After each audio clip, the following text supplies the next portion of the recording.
let's just start off with firstly, how did you choose this given field in the world of medicine? I'm just curious. Oh, that's a great story.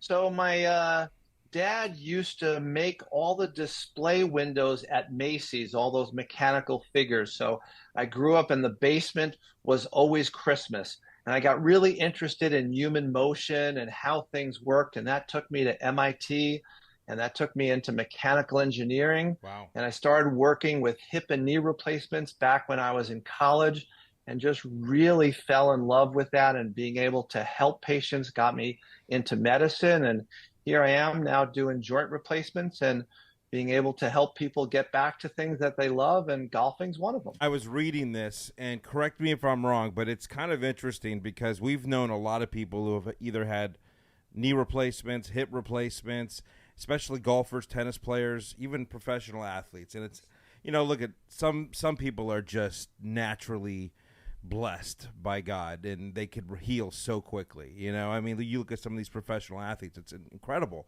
But then, the everyday Joe, and I'm just curious your opinion because, the normal recovery that one might hear over the years is like 5 months, maybe even longer.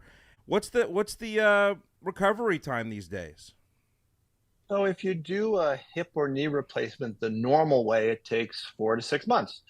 If you do it the way that I developed, which is this minimally invasive way, without cutting the muscles, ligaments, and tendons, instead of months, it's weeks. So instead of 4 to 6 months, it's 4 to 6 weeks. Wow. I've got a lot of patients who are back, playing at 3 or 4 weeks.